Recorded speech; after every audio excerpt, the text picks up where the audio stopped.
registration and stuff. It seems like we got most people registered. If you weren't one of the people that got registered, just go over during lunch when we break there, and I'm sure there'll be a way to do it then. So you probably all saw the schedule that we have online. It's on arisgames.org. It's like the first big thing.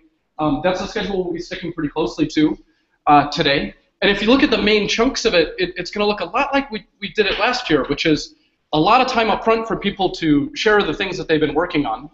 And we're hoping to establish kind of a whole set of relationships really rapidly during that time. So you know who's doing what kinds of things that you can talk to over lunch or at the end of the day. And then we'll have a short amount of time where we'll come back and look at some of the stuff that kind of ARIS core team or ARIS Madison's been working on with new software. And then we'll break for lunch. And then we come back, we'll have 3 slots of breakouts.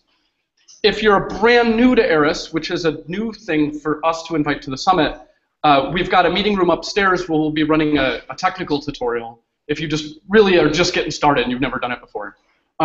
If you're invested in this thing and you've been around a while, then we've got a bunch of conversations that are facilitated by different people right here in this room at different tables around more the nitty-gritty of what it is that we're all working on.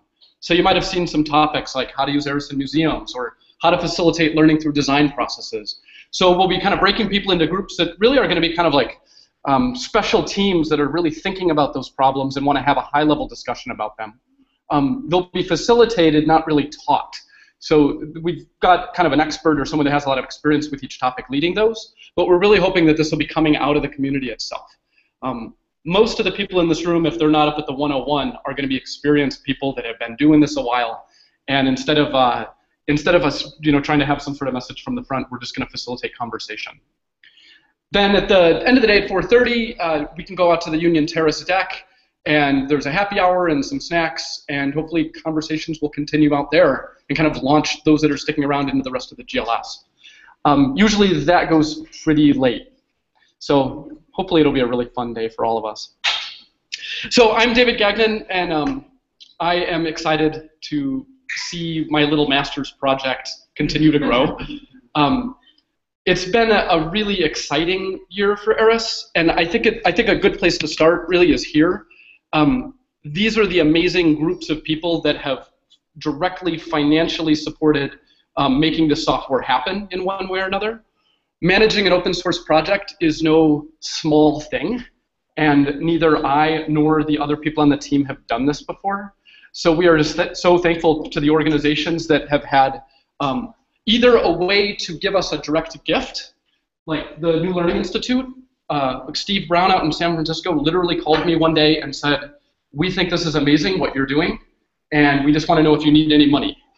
And we said yes. To other groups, like the University of Wisconsin, that we have a very kind of ongoing relationship with, and they've been, through numerous different grants and initiatives, have given, have created a team for us. So there's about 8 of us that have a full-time thing, as well as some students that are prototyping and piloting new kinds of mobile learning experiences, and ARIS is used in a number of those. So we see a lot of support coming from the university. And then this really interesting combination with the Library of Congress, teaching with primary sources at Governor State University. And this relationship's been one with Lucienne Brown, who's right here in the room, and she just caught the vision for this, of what place-based learning might look like, what kind of these things like situated documentaries might do for education. And she's been an early supporter of our work and is directly tied to the fact that we exist. And then the 2 other kinds of relationships that we formed this last year are with the Minnesota History Center and Convergent, both of which are represented in this room as well. So Owen leads Convergent, and Jen Sly doesn't lead the whole History Center, but the project that uses ARIS, and she's back here. And these have been a different kind of relationship where they've had something they wanted to build, and they've created a budget to build that thing, and then worked with us to add new features or solve or fix bugs that come up along the way. So it wasn't a direct gift, but instead it was more of like a partnership where we were building some sort of really interesting new kind of innovative learning together, and we built the platform in order to facilitate that.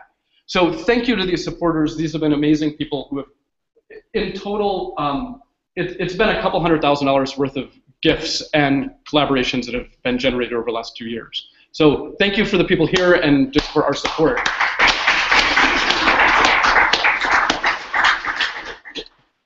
So 2013-14, between last year's summit and today, has been a hard year for us as well as a good one. This is what January looked like for us, and you may or may not have been affected by that. But we had, ARIS is a big, complicated piece of software. And we partnered, for example, with Bump, which was an API that allowed people to pair devices by tapping them together. This was a key part of a number of people's designs. And then they just went away. So we're kind of working out how to deal with things like that, because as an open source project, we rely on other frameworks. And that was a real lesson for us. Luckily, because of Phil, who's our kind of core developer and lead developer, we were able to work out a solution within 2 weeks, 3 weeks, that fixed kind of the major problem for a particular game, but hasn't been scaled out to the whole group yet. But that was an example of some of the kind of trials that you run into doing this kind of thing. We're really in a transitionary state, and I think we're coming out of it this year, and that's exciting. This was a platform for grad students to be able to make researchy, piloty games to explore what learning might look like on mobiles. And then people started taking it seriously, and it needed to work every time. It needed to work on all kinds of devices. It needed to work when numerous hundreds of people are doing it at the same moment in different continents. And those are different challenges than what you're facing when you're just trying to write a 15-page paper, wrap it up, draw a graph, and move on. So this year we've had to reconcile that. There have been considerable amounts of the code rewritten under the hood. The word refactoring has become a major, a major premise of how we do everything. So a lot of the work that's happened this year, I would say the majority of the work that's happened this year actually aren't things that you can see, which is impressive when we actually look at what we can see and what has been delivered over the year. So we're coming up to the most stable, robust, thoughtful, kind of strategic releases that we've ever had. And I want to just talk about some of those cool things. So first off, massive growth again. Our little free open source platform just continues to rise in popularity and the amount of authorship and the amount of players. We're coming up on 25,000 players now that have used it, which is, again, no small feat for a small open source project. And we're coming up on 10,000 different games, which is really exciting because that puts us in a place now where we're going to be starting to consider how is it that we curate and how is it that we push the best stuff to the front now that we've got so much stuff. And that's just an interesting ecosystem that's getting formed around this. So we're growing, and we're growing rapidly, and that's always a good sign. This was also the year of kind of high production value games in my mind. So these are two particular games that you'll hear more about that have budgets bigger than the original ARIS did. So that's exciting to see. We have games that are built in the platform that had a larger staff by a large order of magnitude than the original development team that made the platform itself. So this is a really new kind of thing. We also did a number of academic papers and publishing. Some of the top ones are our team or people that are kind of directly relationally connected with the project. But we also saw this year dissertations come out of this, like a bunch of them. We saw other academic publications come out of this in people that we either knew or didn't even know, that I would find out over Twitter that someone just dissertated with ARIS at the center of it. Even in the room, I see at least 2 people whose dissertations are tied to ARIS.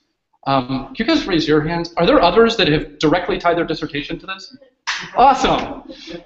Well, congratulations. And I can't tell you how exciting that is for me personally as someone who has a foot in scholarship, certainly, but just can't stop making stuff.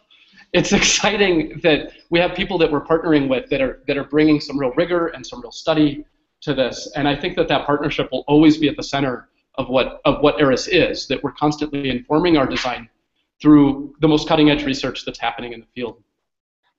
Another thing that I think was really major this year is the beginning of some educator communities. This was the first one that we did. We called the Design Educator Consortium. We had 2 Google Hangouts that consisted in total of about 15 people representing something like 12 different institutions.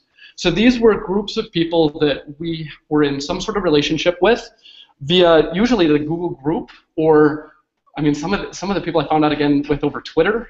You see playtests, some large playtest running, and I would email people. And what we did is started kind of getting a conversation around particular uses of this tool together. And the particular thing that we centered around this year was learning through design activities. Everybody that was part of this took a few minutes to explain what project they had done as it related to youth or learners building ARIS games in order to understand their separate topic better. So instead of producing a paper, they were producing a geolocative, narrative-centric mobile learning game. And we had quite a fun group around this. And I think this is going to be one of the breakout sessions that I want to see a lot of energy in, because it's one of the things that we now have run numerous pilots around. There's dozens of pilots and studies that have run internationally.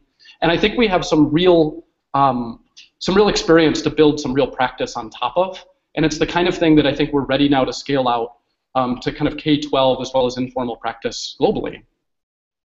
Another really big thing that we can say we delivered this year is that ARIS 2.0 client is right there, ready to go out the door. I want to show you a couple features of this. One of the major differences in ARIS 2.0, on top of the fact that it was kind of radically refactored and made much more stable, is it's the first time that we had someone thinking about design on the team the whole way with it. So Sarah Gagnon, my wife, who's sitting back here, worked with Justin and Phil and some other folks to really think through just about every screen in the software from a usability standpoint, from a user experience standpoint. This was comboed with a very large game that we were doing with Minnesota that you'll hear more about, where we really needed to solve these usability issues because we were having, all the way down to like 4th graders be handed an iPod and told to go. You just kind of have to nail it. So I'll walk through a couple of things that we did during that time that we're excited about. One of them is that we got rid of the tab bar and instead moved to this left navigation system. And I was going to do a demo, but in the sake of time, I'm actually going to skip it here. But one of the exciting new features of this left navigation system is that now we can actually pin other ARIS objects to it based on requirements. So things like leaderboards or a character that acts as a guide, or another mini activity can be tagged right into the navigation area. And it's a scrollable region, so we don't have that dreaded more thing where features go to die. So we're really excited about this navigation system.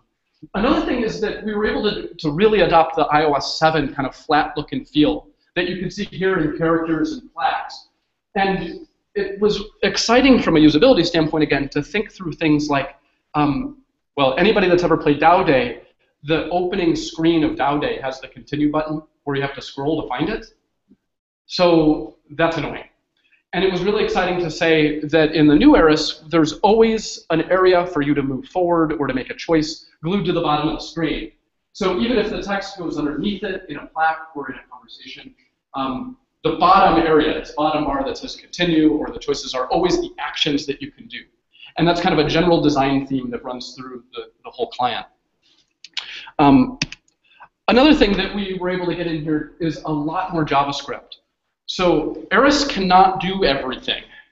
It's really good at creating conversations and media and some interactions. And I would say this is the year that we realized that ARIS is almost a shell for other activity to take place in. One of the ways that we can really enable that is by building separate things in JavaScript. So we can build whole mini games and whole simulations that are embedded in ARIS and become part of a larger web of thinking and activity.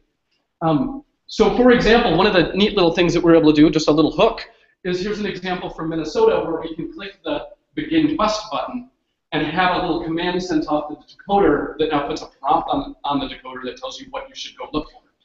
So there's little hooks in there that we can do things like that. We also have whole mini games that are built in JavaScript, like this garbage trash sorting game that we used in our Sustainable You game.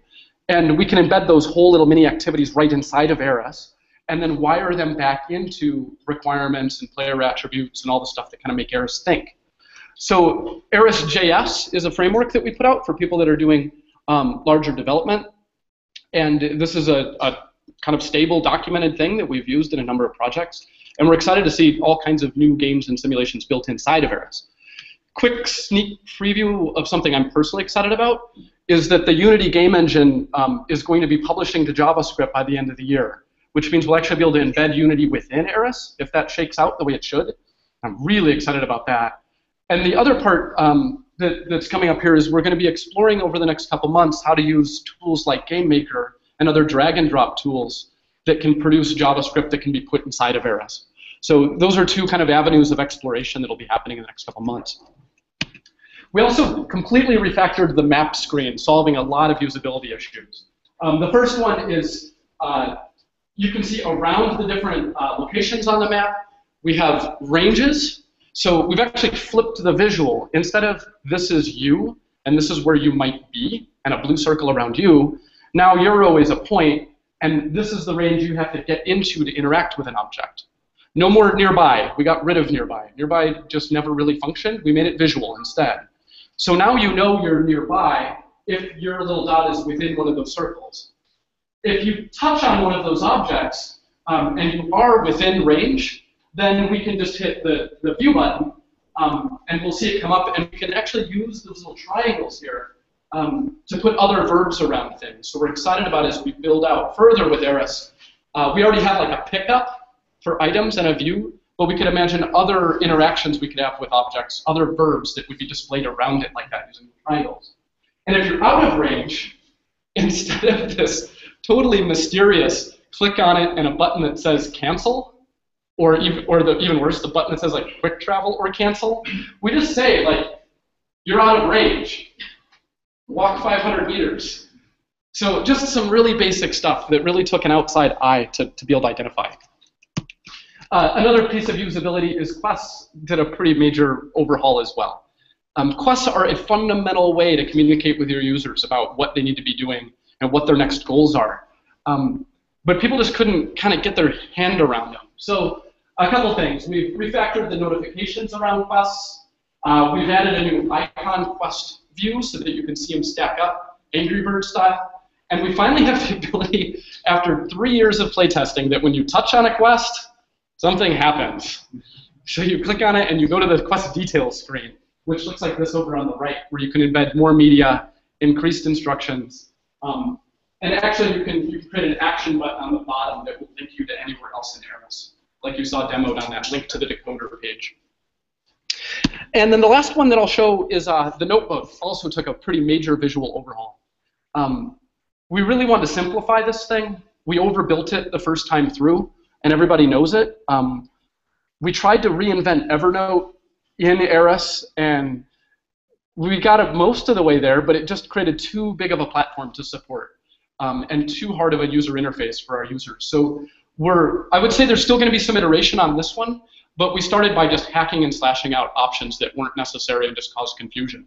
So the main screen is really clear and simple. You can create these new things on top and then different ways to access your notes.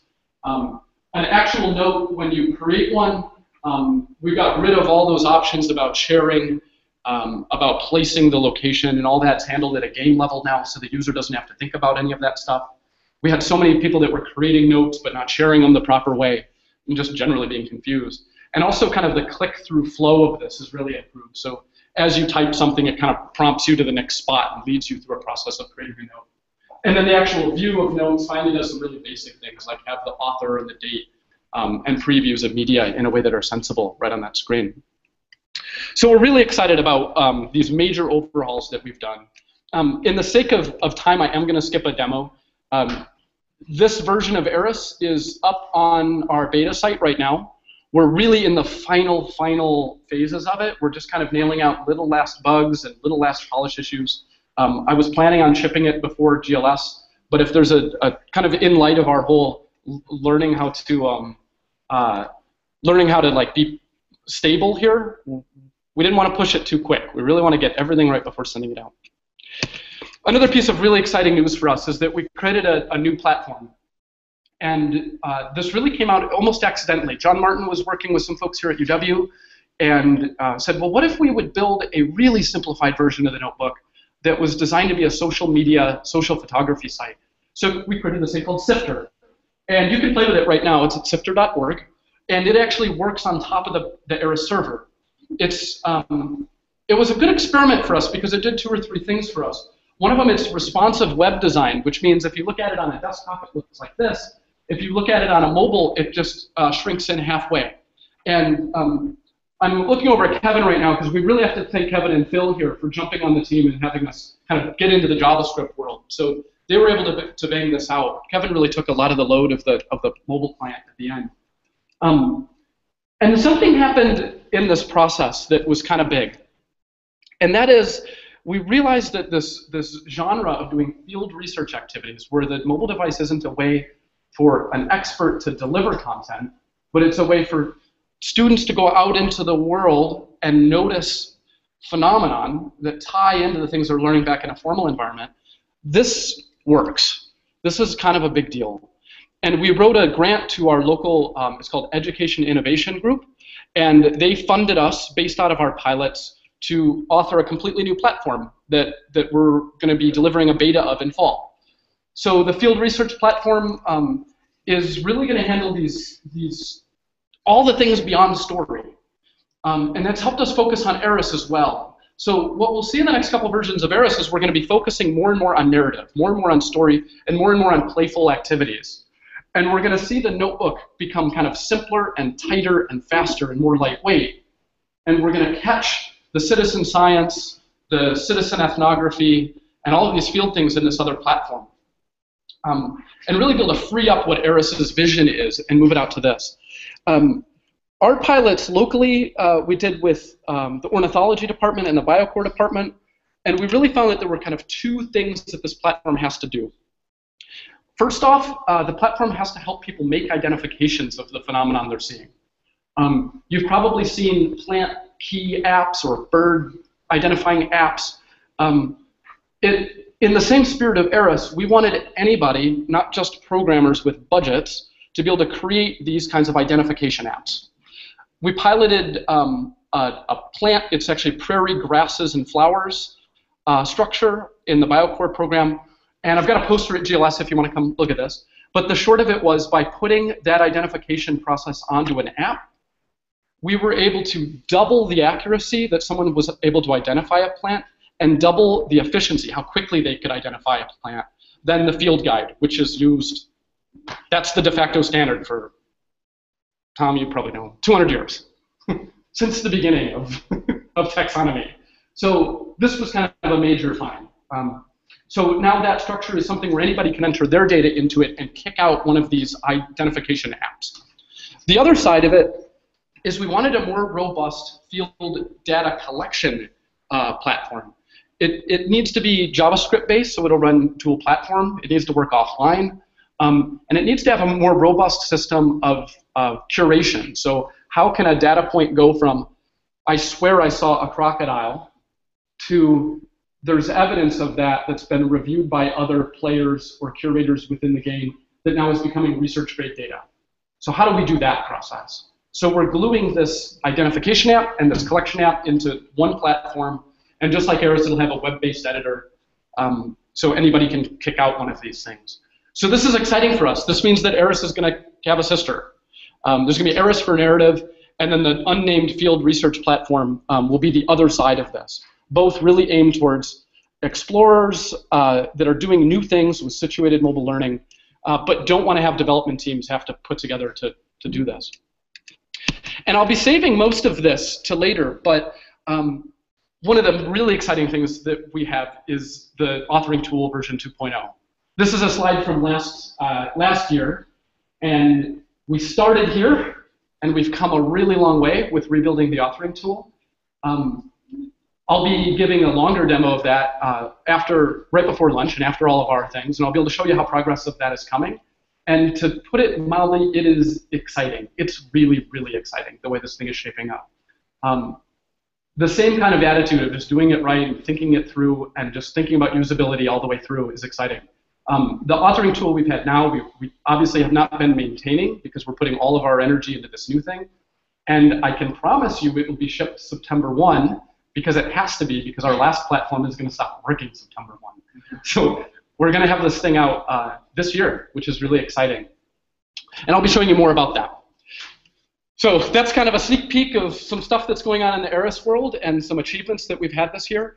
We're really going to switch gears now and swap over to all of your stories of things you've been doing with the platform. We're going to be starting with actually a Google chat all the way from China, and John is going to set this up, so we'll need about 3 or 4 minutes to set this up. You should look up here and find yourself in this, and at least remember the person that goes before you, so that you know that when they're done, you're going to hop up and come up here and start talking. Again, we're broadcasting this right now and recording it, so you should know that. And John is going to MC this part going forward. So thank you.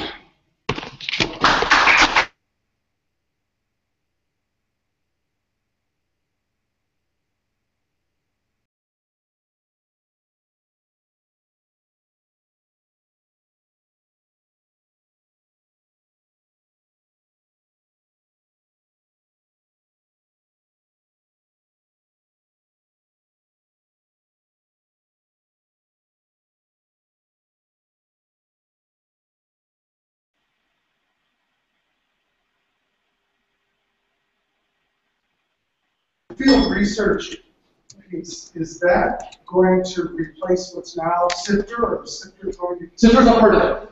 Okay, so that is morphing into this newer piece that is going to. Yeah, our first step is Sifter. Shelby? You'll be able to create your own Sifter, We'll be using given your own tags. Adrian will be using That's slides, right. That's right? stage 1, and then that's like a really big class. Adrian will be using And then the slides. next one that'll come out for is the just like a piece of So really got nothing to worry about for the second slide. And then the last one will be the larger. So what Me right now. Yeah, what we need you to do in the hangout is So it ends up being bring a the hangout up. Yeah, this is it. This is my slide. This is my hangout. Okay, yeah, so.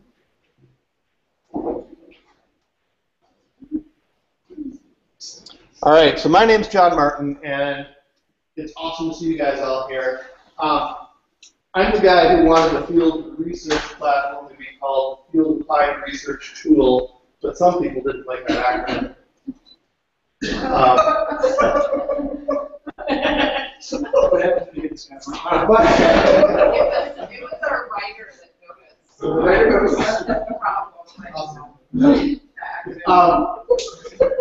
I would like to volunteer. I have a timer on my phone right now, but I'm a terrible person at paying attention to that. Does somebody have a timer on their phone who can do like a 5-minute timekeeping thing for these presentations?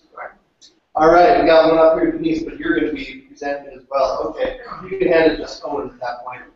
We're going to start off with Adrian here, though. So you're getting 5 minutes starting now? No, Okay. I'll do that for you. And I think that as soon as we're ready for Adrian, we're ready to go. And I'm looking for Shelby or. Yeah, you should be able to hear us. Adrian, are you there? Yeah, can you hear me? Yes. Very much so. Awesome. I can just hear you. Can you see the slides? We can see one slide, the beginning slide. So you can see that moving around, right? Yeah, totally. You're on, go. All right. Good morning, everyone. It's evening here now. It's about 10:10, and I just posted the results of my master's research, the final, to the ARIS group last Friday, and David asked me if I would share. So I've just had a couple of days to prepare some slides.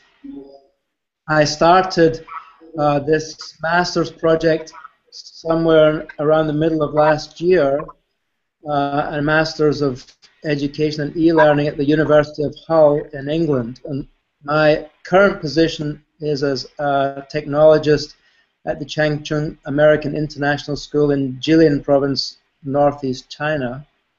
And as of next month, I will be working at NYU Shanghai, which is why my email there is different for today. The project I started was really instigated because in my workplace we introduced iPads across the school in a one-to-one pilot scenario. And my long-term interest in games-based learning and using various educational technologies in the classroom led me down a path where I wanted to explore the freedom and the mobility that we could tap into using the iPads. And that led me into another conversation with an academic at Hull, Kevin Burden, who introduced me to ARIS, and we started to wonder that this would be a really great project to pilot with the iPads and also to explore how we could get the students mobile around the campus. So that was the beginning of it, and then there was a lot of research done in the literature and the field and so forth. The study was carried out with a K-12 group, would be approximately a grade 7 group, about 10 students who were all issued with iPads, and we started with the premise that we wanted to really utilize the iPad as much as we could and focus on the affordances of the iPad and some of the data gathering, video, audio tools with the iPad. And so that led me towards thinking about situated learning and tapping into some of the games-based learning that we already had been underway with a lot of our students. We've used a bunch of tools over the last few years, including GameStar Mechanic, ARIS, Unity, Minecraft, Second Life, Quest Atlantis, and a bunch of other tools. So our students are really quite adept in some ways in using games-based tools, and in the IB curriculum, which is what we run in my school, the International Baccalaureate, it's very inquiry-led, and so a combination of games-based learning and an inquiry-led approach is really at the heart of everything we do as educators up here. We then wanted to look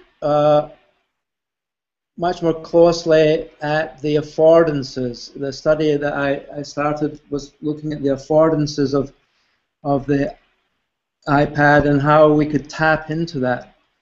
The mobility of the iPad, the on-the-move nature of the tool, data capture, various interactive scenarios that we could get underway, and tapping into the audio and video. So what I wanted to do was really capture with the students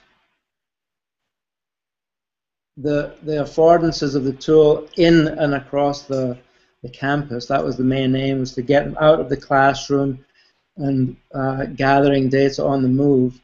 And so my research looks into situated learning.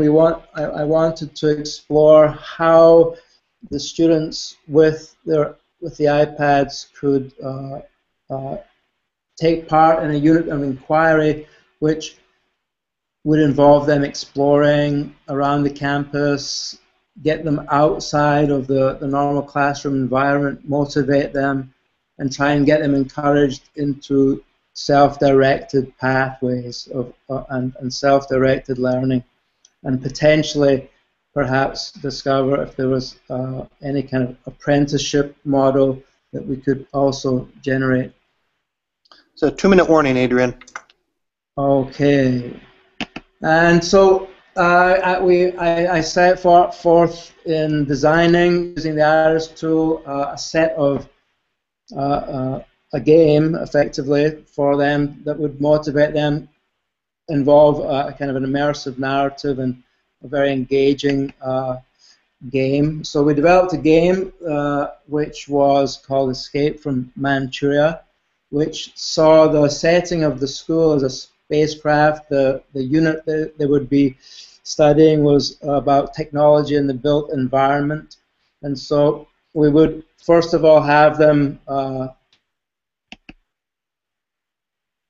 throughout the school in a design-based iteration. We had 4 iterations. The first one involved them in a scavenger hunt. We weren't able to use the GPS functionality of ARIS because there's an offset with the Chinese GPS system, so we just focused on the QR code functionality of ARIS.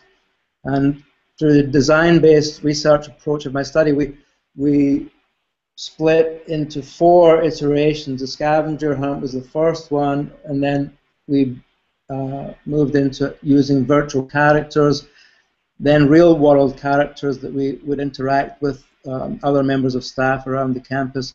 And the 4th iteration was students as designers of mini ARIS games. As I mentioned, we had to use the QR codes instead of the GPS because of the GPS offset problem here in China. And here we see a map that we used for placing the QR codes. The map was accessible by the students inside the app. Here's our players roaming around campus, and we were working through a unit of inquiry called Technology in the Built Environment. We had the students discover technology around the campus through interaction with virtual characters, finding pieces of puzzles and so forth. Wrap it up soon.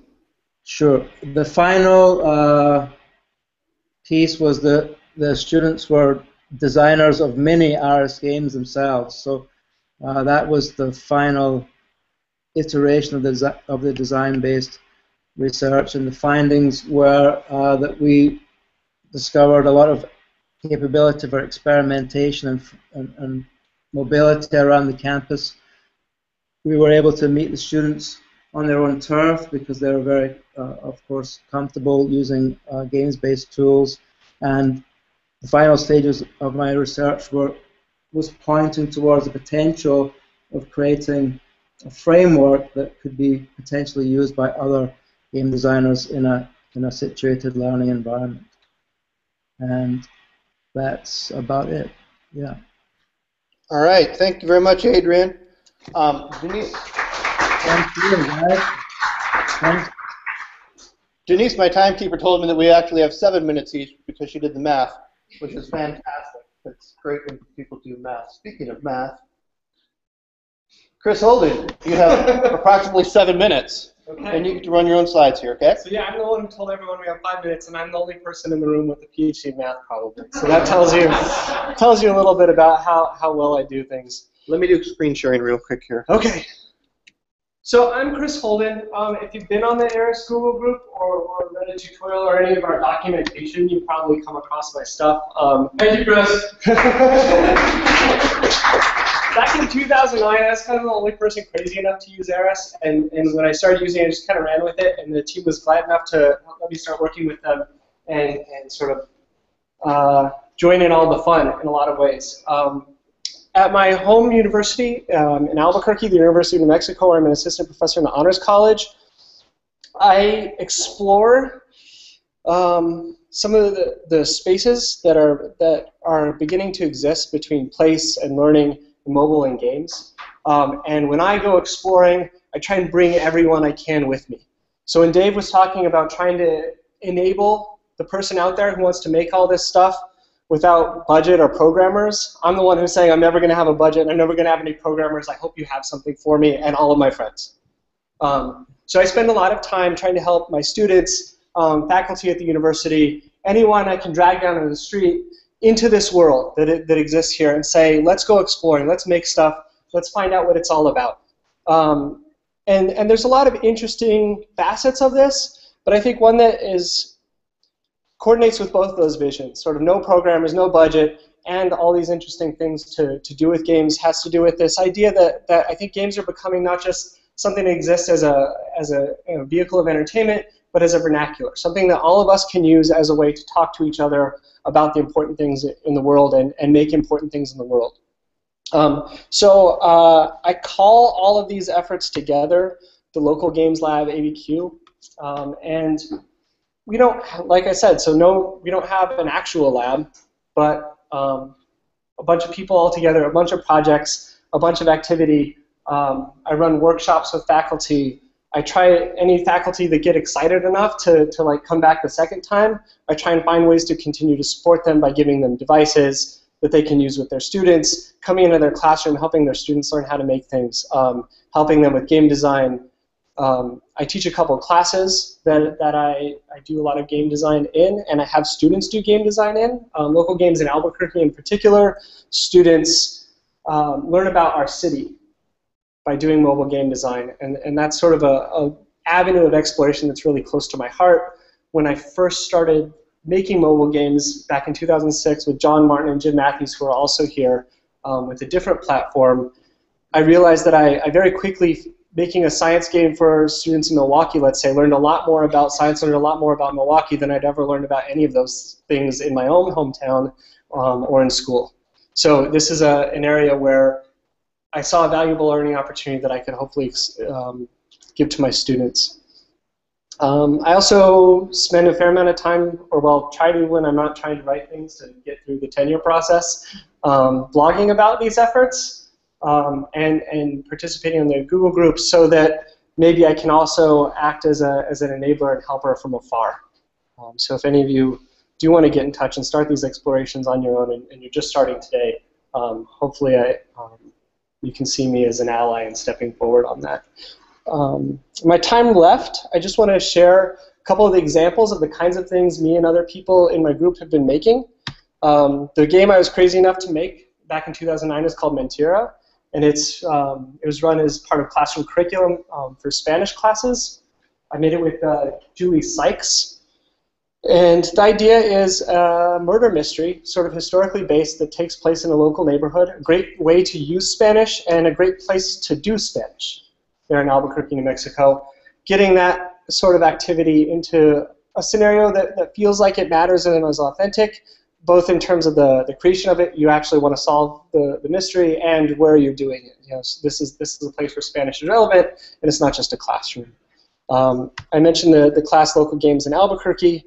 Some of the things that people have made in that class that I think are interesting examples to talk about, especially if you're new to this sort of thing and don't know what that whole space I was describing might be like. One of them is Digital Graffiti Gallery. John didn't have my cool graffiti font. I should have sent it in the slides. My bad, John. That's all right. Spent like an hour looking for a cool graffiti font. Oh well. This is the first AR game, and I've been making these things and playing them since 2006 that I actually like to play. I would leave my office to play this on some day when I felt like I was just really stuck in the basement for months. The idea is really simple. You go out and take pictures of graffiti and put them on the map before the city or the university comes and erases them. First AR game I really truly loved. This is another former student, Alyssa Concha, and she and I would compete, see who could find the coolest stuff the fastest. I like that on that picture, you can see where the graffiti was before that one. Yeah, absolutely. So this is a very active element of our culture at UNM and in Albuquerque that doesn't necessarily get a lot of attention. So it's also a way to investigate the city, starting with something that's very visual and sort of obvious and almost overlooked.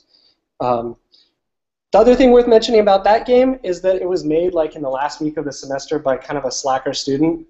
So the idea that this space is very pregnant with possibilities is something I'm reminded of when I think about Digital Graffiti Gallery.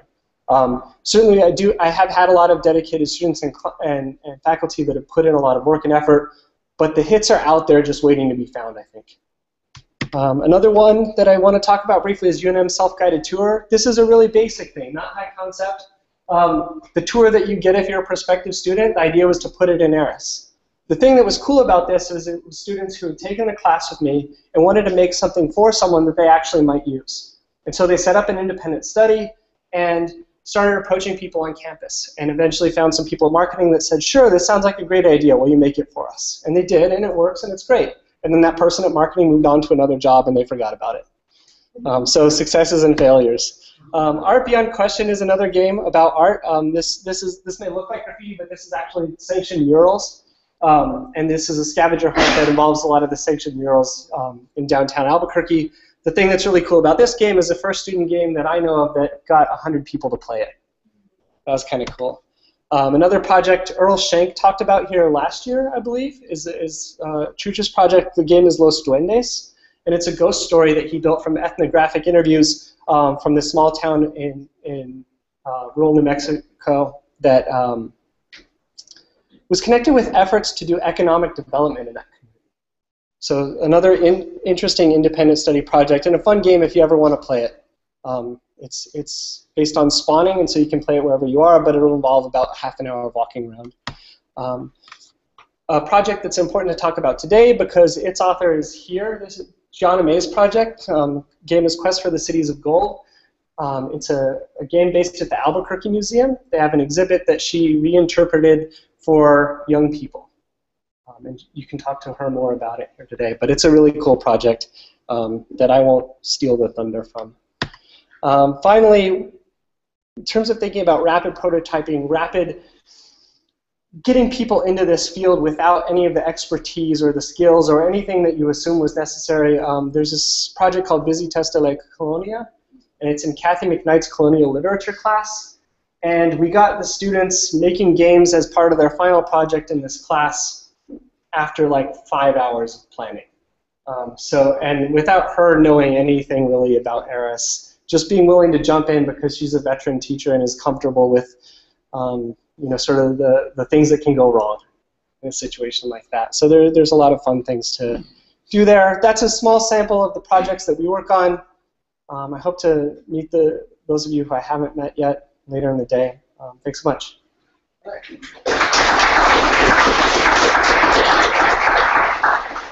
And Owen, you're up next. I just want to make sure I have audio for the trailer. You should have audio for the trailer. So, And Bernadette, you are on deck. I before E except after C. Oh, I can fix it right now. Go. We got time, 7 minutes. Sorry. Is it up? Is it not working? There we go. Good morning. It's great to be here. I'm Owen Gottlieb from NYU and Convergent. Soon I'll be later this summer at the Rochester Institute of Technology, and I'm just honored to be working with such great people in the ARIS community, and really who inspired me years ago. Jim Matthews' work, Kurt Squire's work, David Gagnon's work, a real inspiration for the kind of stuff that I've been doing over the last few years. Here's a case study of Jewish Time Jump, New York.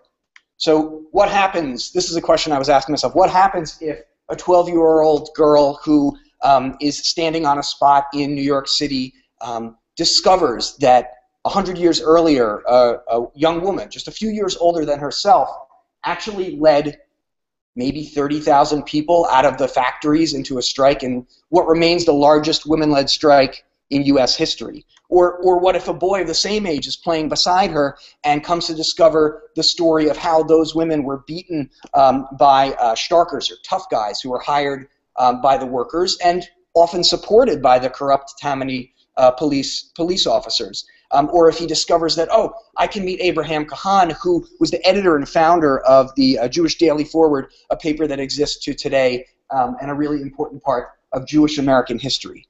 So this is a game that takes place at the intersection of women's history, of Jewish history, of immigrant history, of New York City history. And I'll just show you the trailer. Some of you may have seen it last year. For those of you who haven't.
Yes. All right. So that's the trailer to give you a little sense of the kind of excitement that we're trying to engender among learners and their families. We're targeting 5th to 7th graders, often playing with their families on site in Greenwich Village in New York. And some of the questions that I'm asking are about learner engagement and interest and curiosity. And for those of you who are following some of the new kind of developing psychometrics around interest and curiosity, it's really a slippery area. And I think that I'll be running the workshop later today, or facilitating the workshop later today in design-based research. And I'm happy to talk to you about doing design-based research in those areas in particular.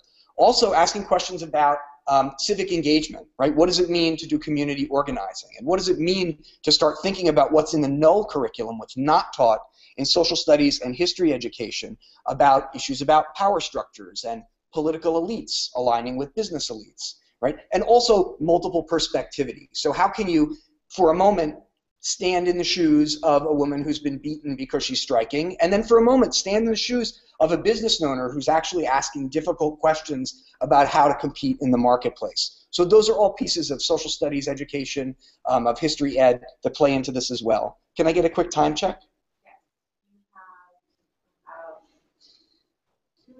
Great. Okay, so a little more about the space. This is Washington Square Park today in New York City, right? Students at NYU all running around. Part of this was finding a play space that we could use in the middle of Manhattan that we could have staging area at.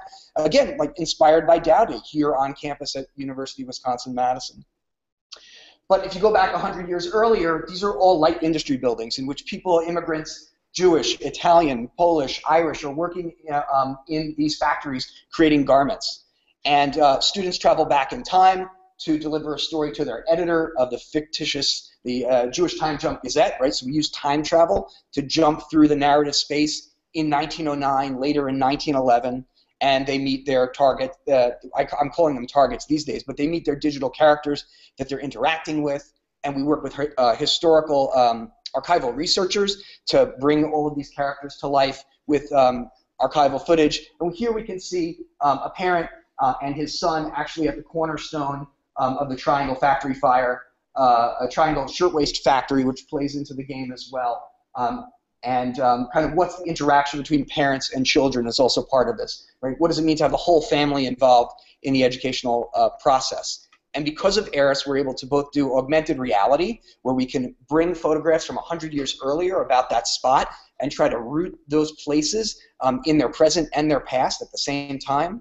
And we can also use historical documents and really start doing primary source analysis. And even though they might not feel it in their hands, they can manipulate them, zoom in on them. And we have, for example, Yiddish newspapers with English translation, or this is from the Tamanent collection at NYU. This is an actual pamphlet, Rules for Picketers, in both Yiddish and in English, to telling you basically how to avoid getting knocked on the head by the police, for example.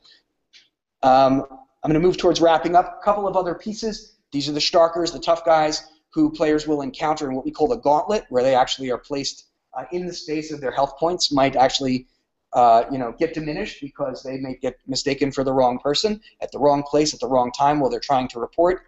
And we also use the ability to change garb, right? And that's how we work with different perspectives. Well, you may be dressed as a business owner, or maybe you're dressed as a tailor, a woman or a man who's working in the shirtwaist factory. And we have this narrative wrapper that we're trying to ask questions about what's the nature of the constructed narrative of history. So we have a fictitious time travel wrapper to bring those questions to the forefront. That work's very much influenced by Jeremy Stoddard's work in documentary. So I'm going to just wrap it up and say I'd be happy to talk more about the project and some of the things that we found about how to better enhance narrative in mobile place-based games to improve learners' awareness of some of these issues like constructive narrative, to help them have a sense of multiple perspectivity in history. And we did a 5-step iterative process with about 50 learners over the course of about a year and a half. And every iteration we went back to our data, right, and made alterations in the game. So I look forward to having a chance to speak to you, learn from you, and have a great ARIS Day.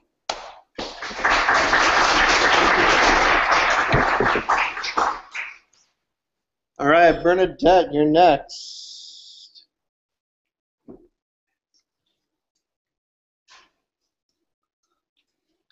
And feel free to shout out in the audience, like something you see, cheers, make it a little bit interactive. Yeah, there you go. Woo, raise the roof. Good morning, everyone. Sorry. Good morning. I'm Bernadette Perry, a French master's student from the University of Victoria, BC, Canada. My research explores the potential of gamifying French language learning to engage and motivate our digital generation. During my first stage of my research, when I was doing the lit review and the analysis and looking for what tools there were and what resources are available, I was definitely thrilled to discover ARIS, and then inspired, I don't know where this went, but anyhow, it was Mentira. It was a Mentira project, reading about that really got me excited about this. And then my project grew substantially to not only the analysis of gamification in French language learning, but the creation and then testing with students. And thankfully, ARIS is user-friendly because I do not have a background in computer sciences. So, and actually, my research took a complete 180. I was actually in medieval French literature. Oh, hi, there you are, right there, sorry. But then after a computer-assisted language learning course and a gamification MOOC and then discovering ARIS and Mentira, I did a complete 180, and I'm thrilled about this. So I've created a gamified system entitled Explorer for first-year university French students, goal of bridging the gap between gaming and education through quest-based learning and augmented realities.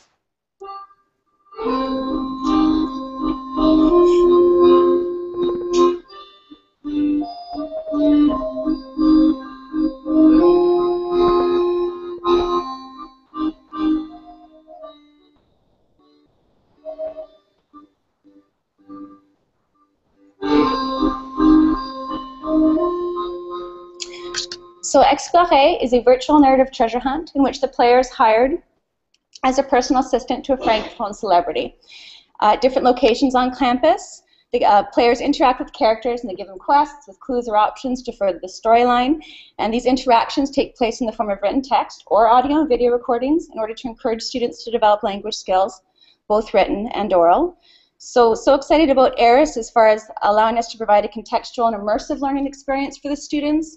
Hopefully more meaningful and relevant, such as ordering a coffee in French at the coffee shop, finding a specific book at the library, discovering where the French resources are on campus, and then using these real-life environments to learn relevant vocabulary. Prior to the mobile portion of the game, the first quest in Explorer consists of creating 2 avatars, one to represent the student, created individually, a second avatar to create in collaboration with the team. Students have played the game in groups of 2 or 3, and then they create their French celebrity. They find a celebrity they want. Students use the laptops in our digital language lab and the Voki platform. So this is an online education tool that allows users to create talking avatars, and although the interface is in English, we perform these tasks in French. The avatars speak different languages when students type a text or students record their own voice. The mobile portion of Explorer consists of three levels with 2 to 4 quests at each level in order to provide the learners with a choice. At UVic, French students have weekly labs in addition to their class time, and these employ a different theme each week, such as food, travel, cinema. It's these themes that I use to design the quests in Explorer. And then as you see, here's a screenshot of the editor of our campus. Then I took these and incorporated into campus locations of interest, such as where the French resources are, the best coffee on campus, our movie theater, library, gardens, etc. So here we have 2 characters from level 1. Bernadette's asking the players to get a coffee for the celebrity. There's different locations, but only one location has the correct virtual coffee for the player to pick up. Once they have that in their inventory and they make a voice recording ordering the coffee in French, they'll have their quest completion, which then I also incorporated badges, and they collect badges with quest completion. So the notebook in ARIS has been great for this. The voice recordings, they also use it for pictures, of course, and note-taking. On the right, we have Pierre. He requests a specific book from the library, and same thing. Students actually take the book in the French section of the library. A virtual book drops down on the map, and then they can complete their quest by taking that to Pierre. So with each level, the quests become more complex, and the challenge is more difficult for the students as far as learning French. So it's allowed me, Explorer is really a combination of learning tools, and ARIS has allowed me to combine Voki, Franc-Étoile. The students also travel virtually to a French region, get to listen to someone from that area and answer questions.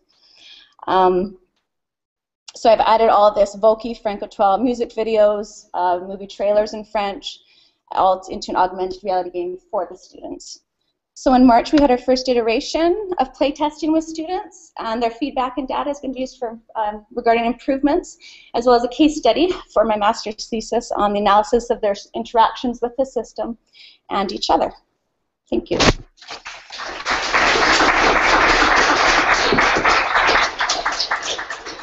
And Jen slides next. And we, Terry, you are on deck. Awesome.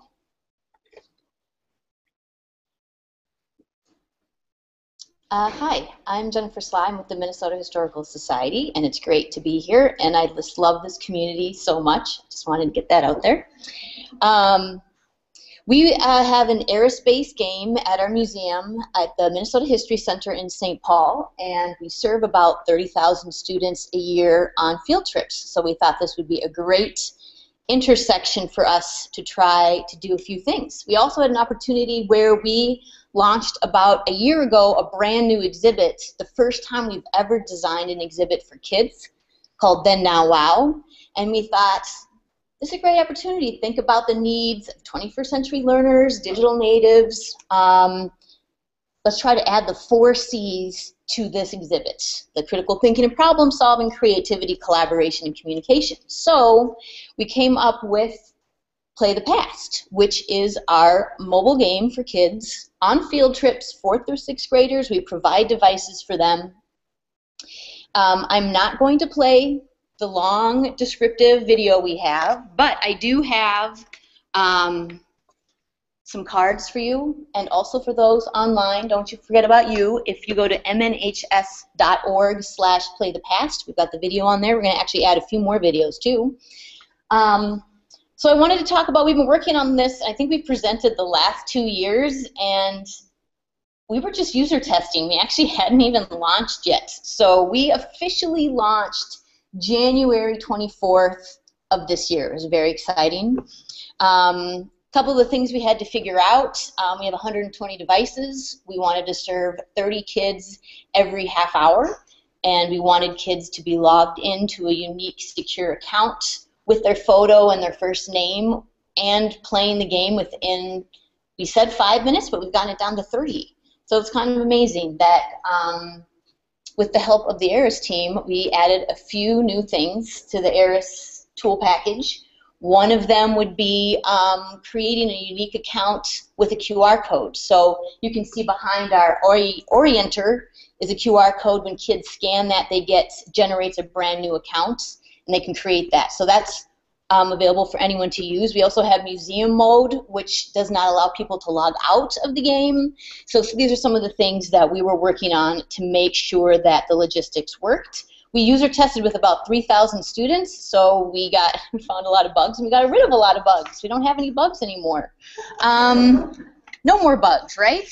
What else did I want to say about that? Okay, well, that's it. So since our launch in January 24th, we've served 2,322 students. So that's a lot of log data. And so if there's anyone in the room who would like to take a look at our log data, we would just love that. We've hired, so just let us know if anybody's a data lover, but we also hired to do a formal evaluation, audience viewpoints. So we've done 89 student observations, so we observed kids for an hour playing the game, interviewed them afterwards, and then we're doing post-visit student and teacher surveys. So we're going to have a little chunk, but we have 2,000 kids worth of data if you want to help us with that. I just want to highlight one of the things that we were trying to do is collaboration. So Dave already talked a little bit about Bump, which we were like super excited about. We were like, kids have to collaborate if they have things that the other person needs, and they have to use Bump. But Phil and Dave have their ear to the ground, and they kind of warned me that maybe something might be happening with Bump because they've been hearing something, so they really tried to emotionally prepare me. Use that. Yeah, you're like, Jen, I just want you to know your launch is January 24th, and we created it with Bump. So they sent the official letter, I'll never forget, on Halloween of October 31st, and it said Bump will be shutting down officially January 31st, and our launch is January 24th. So thank you to Phil. They created a workaround solution for us. A little video showing what we've got going on. So kids, is that a 1 minute thing, or is it a thumb up? Oh, okay, good. I have no idea how long I've been talking. 2.5 minutes. Oh my gosh, I can slow down. So we have a fur trade scene. There's a lot of fur trading that went on in Minnesota, and kids play the role of either a clerk, so they have clerk items from Europe, or they are a hunter from Minnesota who have lots of furs. So this is just a quick clip of some kids trading. Are you hungry? Yes. Okay, I'll make a really good trade with you. I'll give you. What do you have? Give me some really good stuff. Okay, I got a knife. Give me an axe head. Give me an axe head, and I'll give you 2. No, I want 3. 2, 3. Fine, 3. So I just showed this clip in a presentation about a week ago, and I realized I liked it because they were trading and negotiating real-time prices for what they were going to negotiate. But I also realized that those kids had just been introduced to that interface 2 seconds before this video started. And it just shows how fast kids pick up on that stuff. Like, they were just negotiating like they've been doing that a million times. That was that kid's first trade with that screen ever in his lifetime. So I was just like, kids are amazing. I just want to talk about some of the next things we're up to. One of the things we've been having trouble with is the kids are super engaged. That's how we designed it. But the teachers are not, so they're confused and lost.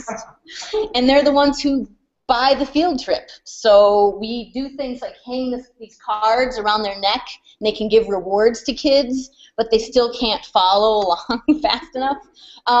We also developed a digital backpack. So we have a web-based version of all of their accounts. You can click on their faces and you can see all of their inventory. We realized this was going to be used back in the classroom, but we decided this is generating in real time. What if teachers had this in their hands to help interact with kids about what they were doing? Thanks, John. You're doing a good job making this interactive. Also, we're writing some grants to expand this to other exhibits, so that eventually this would be kid would get an iPod when they come into the museum, and it would go through all of our exhibits. And I just really want to thank our sponsors and also just this whole community in general. So many people contributed to the development of this project, including the students, the teachers, and lots of people in this room. So this is really a community effort, and so I hope that we can learn from what we've done. I have over at my table, I'm going to have an email list if you guys want us to send you the evaluation or be on, here's some of our webinars that will go into more detail about what we're doing. You guys are welcome, and I hope we can learn from each other. There's a lot to learn. Thank you. That's why we're all here today.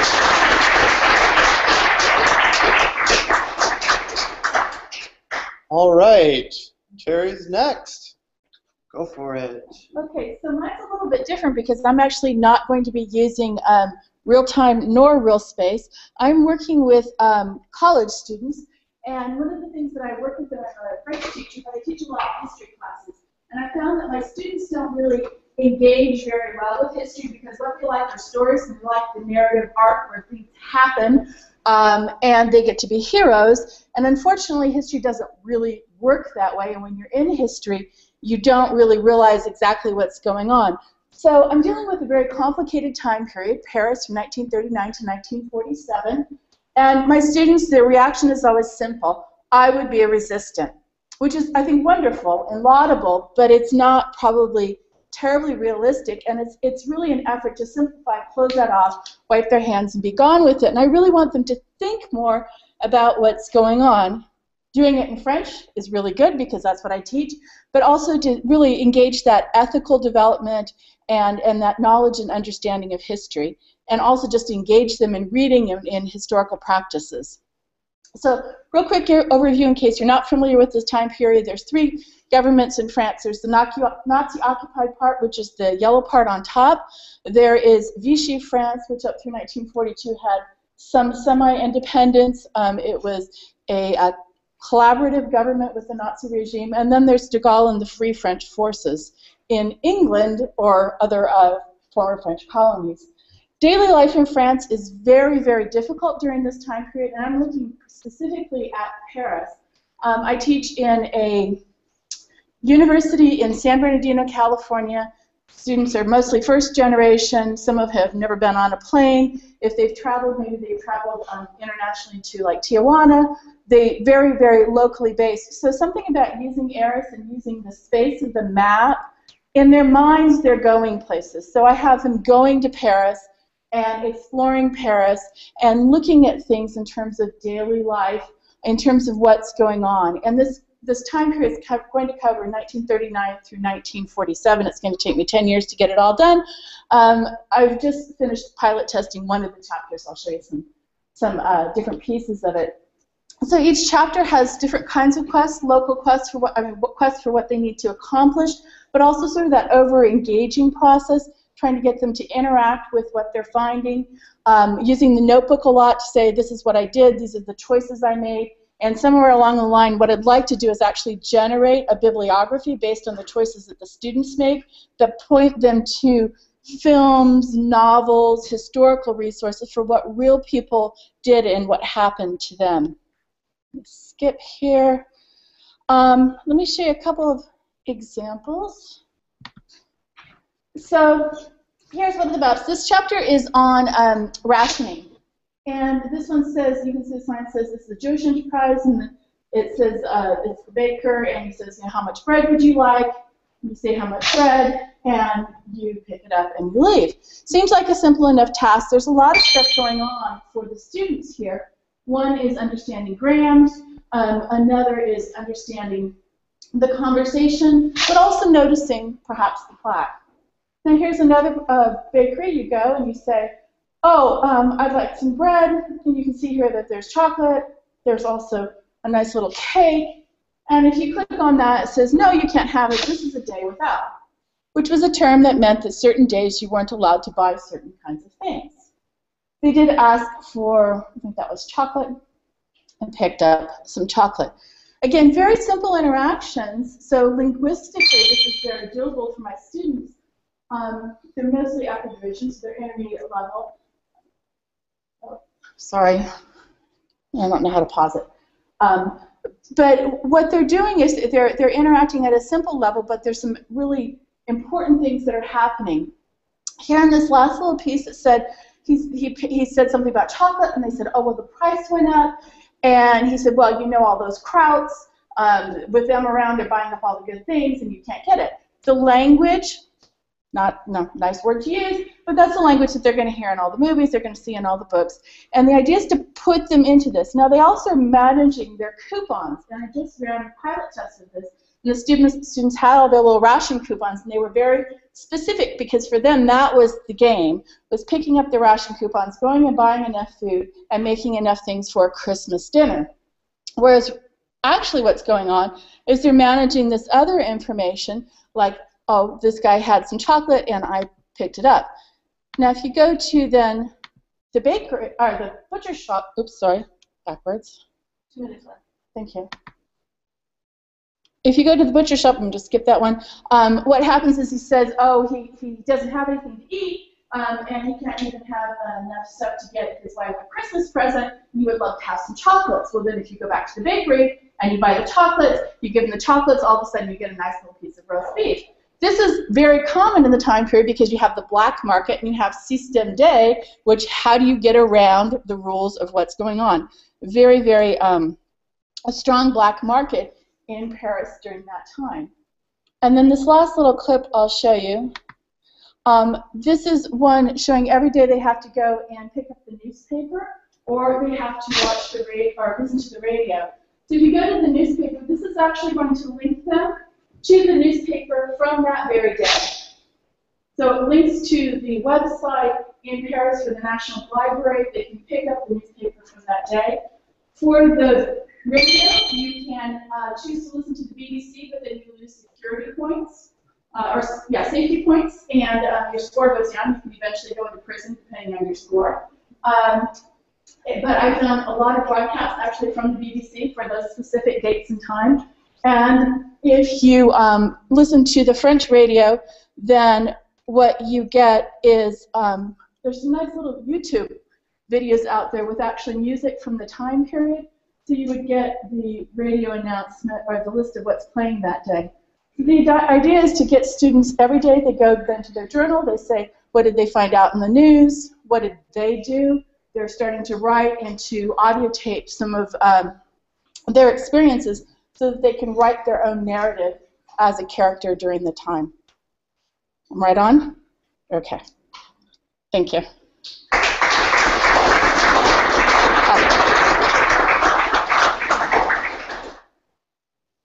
All right. And I wanted to do this as well. Take a picture of you guys, because sometimes we forget that there are actually people invested in this. This is kind of cool. All right. Thank you. All right. Lainey and John, you guys are up. Hello, how are you doing? My name is John McKenzie. I direct something called Design Lab, which is a writing center for new media projects. We're located in the library here, and we focus on something called smart media, which is everything from theory videos to theory comics, TED Talks, and now ARIS games. Today I'm going to talk about a project came out of my class this past spring called Smart Media and Critical Information Design. I've done one ARIS project before, and what we tried to do in this class was to invent something new called ARIT, which is Augmented Reality Interactive Theory rather than stories. And we're really working with upper-level students here. And the idea is to think about knowledge just not simply reporting, telling stories, what in the philosophy world is known as constitutive knowledge, but performative knowledge, things that actually do things, so you're discovering. So you move from history to theory. I'm going to be presenting in a couple of weeks at the Sorbonne at a big philosophy, it's called Theater Performance Philosophy, and philosophy is now turned into new media in interesting ways, and this is what kind of the context. So I'm going to turn over now to my TA, Lane. Yep. Hi, I'm Lainey. And yeah, I wasn't sure, John thought he wouldn't be able to be here today, so I'm glad he's here, but that's also why his name is not up here on the slide. So just before I start, since these are the only little pictures we have of the theory comics that we used, these are the books that the students in this class, the English 550, they first read sort of a simplified version of a particular theory movement or figure and understood what was going on in the text first and mapped it out, and then they were supposed to do some kind of a translation. So I just wanted you to pay attention to what those texts were. So as John noted before, what we wanted to do, instead of just thinking about sort of how to put historical materials into ARIS and sort of tell a story, which is what we had done the previous semester, we wanted to think about how ARIS might help us to animate sort of spaces with critical theory. So this is a Studies in Criticism course, English 550, and we're trying to think about how to sort of push narrative and push ideas that we could put into ARIS and actually put into real spaces. So often we think of sort of critical theory as something very esoteric and abstract, so we're thinking like, how can we get the students to sort of grab it and bring it back down to actual sort of place-based locations.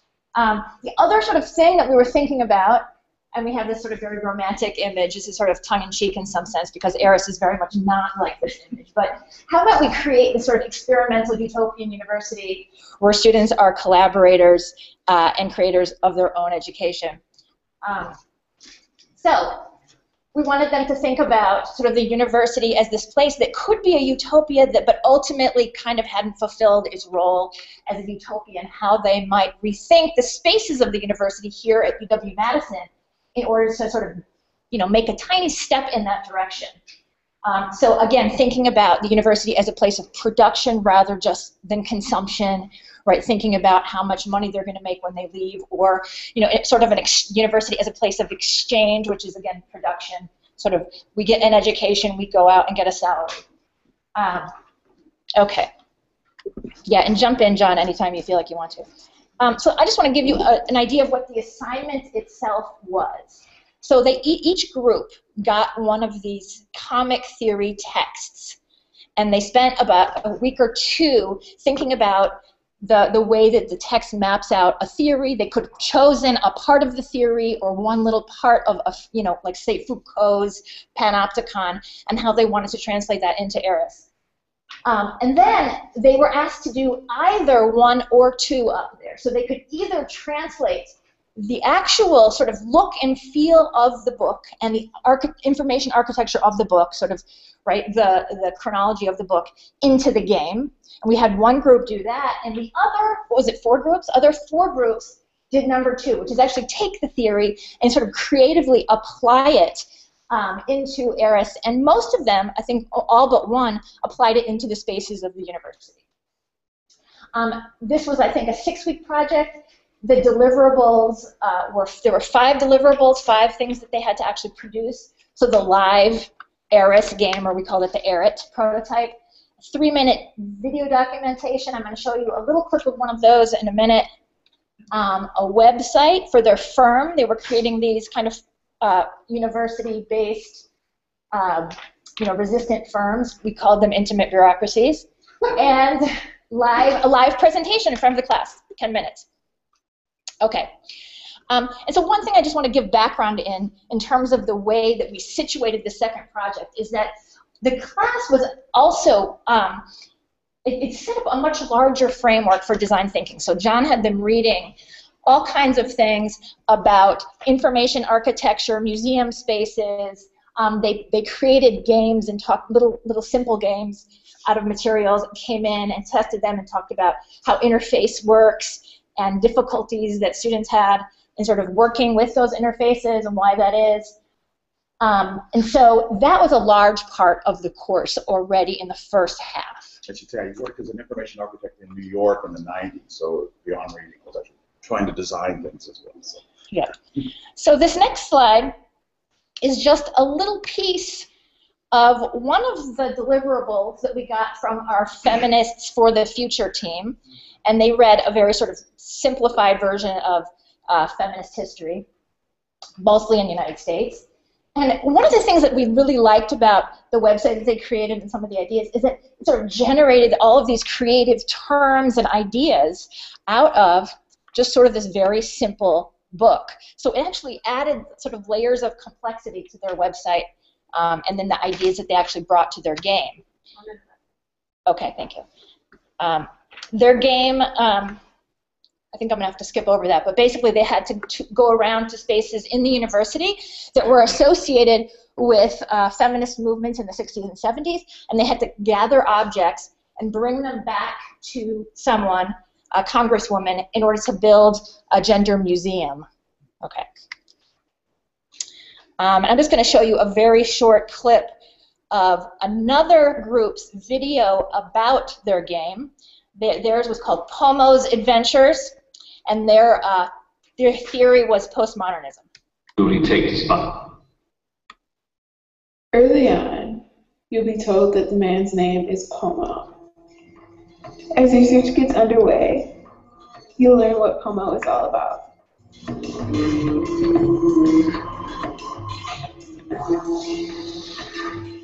The character Pomo is modeled after various theorists, artists, and ideas that shape an understanding of postmodernism. By helping Pomo remember his identity, you become acquainted with a rebellious and random assortment of art, literature, and ideas that help form an understanding of postmodernism as a cultural movement.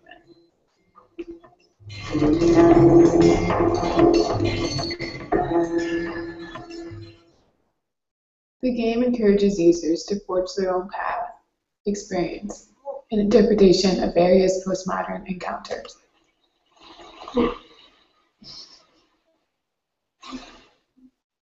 It allows theoretical concepts to be put into play outside of the classroom. principle. It proves we can't ever really know what's going on. Okay, so we'll stop there, but we thought that this actually, considering the sort of heavy concepts that they were dealing with in the short amount of time, this was a really successful ARIS experiment. Yeah, so thank you.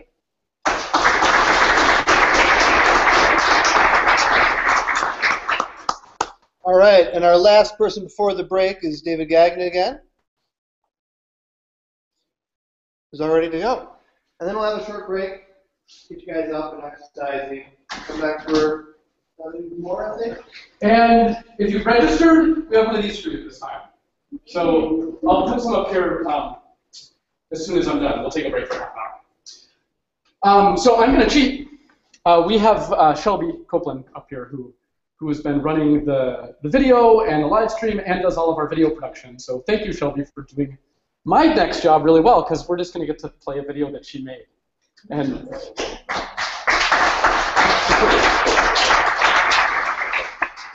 And it's kind of weird to watch me talk on a video, so this first 30 seconds is going to be a little awkward, but I think it's a really good job of explaining this project.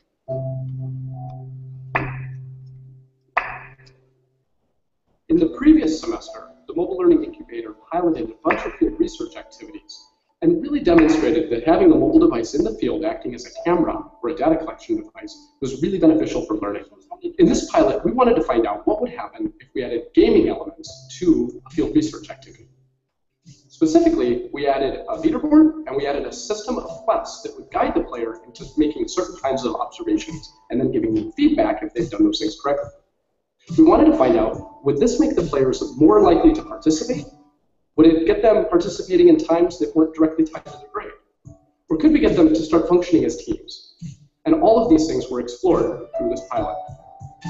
This fall I tried something new in terms of the courses that I normally teach, and that was implementation of an advanced ornithology class. In the laboratory course, really what students are charged with doing, they need to be able to learn and identify about 240 species of birds that occurred in southern Wisconsin. And so just by giving somebody a field guide and say, this contains all of the birds that you're likely to see in this area, go learn them. The students simply say, well, I got all this information, I really don't know where to start. Can you help me? And that's where the expert comes in. There it is. Yeah. I heard a chickadee over there too. We specifically are looking at integrating game mechanics into field research activities to help motivate and encourage student engagement in the activity. With this project, we worked with students in weekly increments to design and play around with integrating game mechanics into this bird identification app. So week one, we just gave them the app with just basic notebook setting to play around and just get basic feedback on what they needed, what they wanted. Week two, we added quests and leaderboards to the app. So the quest challenges encourage them to find a certain number of birds, find a certain species of birds, etc. The leaderboard rated each student based on the raw number of birds that they'd identified. And then the final week, week three, we integrated a team competition. I've been birding before about them out there. It's like, oh, here's this, like, I need to picture, I need to report, I need to tag it. Then you want to go down to the next one right away. So something cool, like have them goal that you can accomplish. Every week we met with them and debriefed how each of the three game mechanics affected their engagement with identifying birds. I love the quests, especially more than just going on the field and not having anything. You're just trying to find whatever you can. Having the quests, you have goals. So you're more motivated to complete those goals and get as many quests as you can. In the first week, they only identified around 40 birds, the second around 60, and the final week, they identified around 120 birds. So the team competitions clearly got them out birding more. Even though we did see this growth in numbers across the 3 weeks, the students' feedback was, actually one student said that it became more about the numbers and less about the birds. So with the student feedback, what we're trying to do is really balance the structure that the class gives to encourage engagement and promote learning, with the motivation that the leaderboards give to actually get out and go birding in new places. So while this semester is over, the project has just begun. We're working with almost 100 students next semester, and we're trying out some new design ideas. The first one is that we're going to try to add some sort of peer review system so that students, when they tag a bird, actually have to have it verified by another student, and we'll be rewarding both activities, both the observation as well as the review. We're also going to be adding a point system based on how rare a species of bird is, or how remote or difficult a location is to get to. Our proposal to the Education Innovation Fund was also accepted for field research activities, which means we're going to be scaling this out in a whole new way. We'll be generalizing all the tools that we used for these pilots so that they can be used across a number of different disciplines. We'll be building in these new features, and we'll be building a community of practice around its use. We're really excited about what we're going to see play out with game-assisted field research activities here in 2014. Good job, Shelby.